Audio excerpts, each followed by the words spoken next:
Welcome. Take it up with Jessica Lee. I'm here with Ruby Raley, who's the VP of Healthcare Sales at Axway.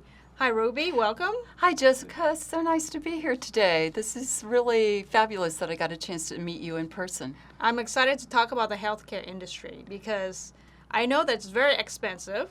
It is. But we are not providing the top healthcare service, not receiving that quality of care that we really deserve. So given that you're in this industry, I would love to hear, why is it that it's so expensive? It's been getting more and more expensive over the years. It has. What's wrong with our system? You know, it's complicated. If you're not in the industry, you may not even understand just how complicated it is. You, as a consumer, really don't know what things cost. You don't know what it costs really and truly at your doctor's office because your health plan covers most of the appointments. You don't know what it costs at the hospital for a surgery because it's not published anywhere. You pay, say, a $25 copay for your pharmaceuticals if you're on a health plan, but that pharmaceutical could be thousands of dollars. So you don't know what the pharmaceutical costs. And you can't find out because the way our industry, pharma, doctor, hospital, health plan are organized, the true costs are hidden. And there's rebates and volume discounts and reimbursements that actually make up the difference between what might be a published price and what might be the actual price you pay. Meaning the consumer has typically just left it up to the doctors and the health plans and the pharmaceutical companies to set all the prices and has simply done whatever they were advised to do by their doctor with no real understanding of what it cost. And the costs, as you say, have gone through the roof. So I guess what I'm hearing is that there's not enough transparency on costs, and then normally when we want to buy a car or anything, we're able to easily shop online to compare prices, value, and make a decision. But in the healthcare industry, we can't do that really. No. So there's a lot of inefficiency then. It's very inefficient and it's very difficult to shop. Even if you want to shop, you can't. My husband had back surgery 2 years ago, and he asked me to try to find out what the out-of-pocket cost would be. No one could tell me. They finally gave me a code because they knew I was in healthcare and told me to go try to look this code up and see if I could find out. I never did figure out what it would cost in advance. We kind of had to go on faith that our out-of-pocket costs would be okay for us. Right. And I think many people do that, and they might end up in a payment plan. And one of the things that many people don't realize is one of the leading causes of bankruptcies in the U.S. is healthcare expenses. Wow. So this is a really important topic. And you may feel, oh, I have a great job, I have great health insurance, it doesn't impact me. But it does in a sense because all the people who don't have health insurance are subsidized by all of us who pay in. Right. So we all need to stand up and Yes. demand a change. Yes. Okay, so there are some changes going on. Tell us about the exciting changes. Yeah, so, finally, I think, even though change has been predicted for more than 10 years, finally, I think change is arriving. And it's arriving in many different constituencies. So first of all, our federal government is proposing that prices have to be published, and there's a big debate going on about whether that's right or wrong, but I think publishing prices is a first step. We need to know what it costs. Right. We also have the government proposing, and they just did it this week, a rule to allow people to get their data. So if you know someone who's very, very sick, cancer is a good example of that, they need to see many different specialists, and it's very hard for all these specialists to have all the data they need to make the right decision. So some people keep paper folders and carry it with them from doctor to doctor. Right. Now you're going to be able to do that electronically, much easier. And then finally, we have hospitals who are saying, I want to stand up a digital front door. I want you to be able to engage with me on your cell phone. I don't want you to just have to call me and sit on the phone and wait for someone to call you back. I want you to be happier with the services and get them in an easier way. And also, we have startups. We're here in the middle of Silicon Valley, and there are many VC-based startups who are trying to totally change the world with healthcare apps and services that didn't exist a few years ago. Right. So government is stepping in to try and make a difference. Technology is also enabling some of these changes. Axway provides this API platform for regulated industries. Yes. And I know that you have a lot of healthcare clients, a lot of financial services as clients. Tell us about the innovation that you're doing in this healthcare industry. We're so excited. This is one of the things that gets me up in the morning, is helping my customers make a difference for their customers and patients. And what we're seeing is our API platform was built with a really sophisticated and very granular policy management engine. So this enables us to meet the very stringent security requirements in healthcare and in banking. We also have a tool that is agnostic. It doesn't care where the data lives. If the data is in your data center, in your big building headquarters, great. If it's in your cloud, great. If it's in someone else's cloud, great. We can get the data from anywhere and put it together. And with APIs, we can do that in real time. You know, as you probably know from healthcare, you go to the doctor and maybe 2 weeks later, maybe a month later, you get a note from the health plan. Then a couple weeks after that, you get the final bill from the doctor.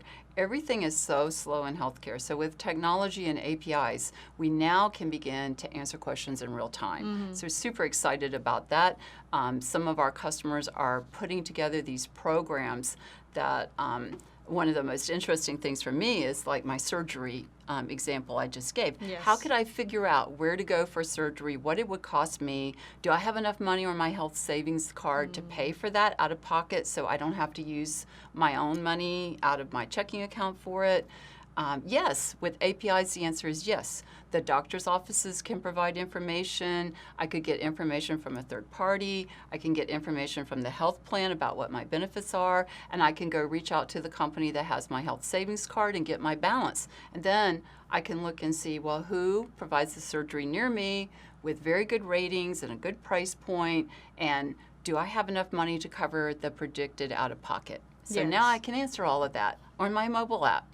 It is very convenient. So, I mean, technology is enabling the consumer, the patient, right, to have a better experience, and the healthcare providers to also provide that better experience. Exactly. I want to talk about your role as VP of Sales. Great. And get your thoughts on the whole sales approach in the healthcare industry. Right. What's effective? Right. You know, that's a very big question. So we'll try to pull that down to something simple for this session. You know, for us, we're not a super large company and we're not super well known. We've been around a while. We're medium sized. We're very stable. So part of our challenge is getting to know people. So we use events like yours, Jessica. We go to industry conferences and we try to reach out and ask people for that opportunity to pitch. So as you know, in sales, you know, the pitch is everything. So we work very hard at having a pitch to get people interested, and then we have a set of conversations about it.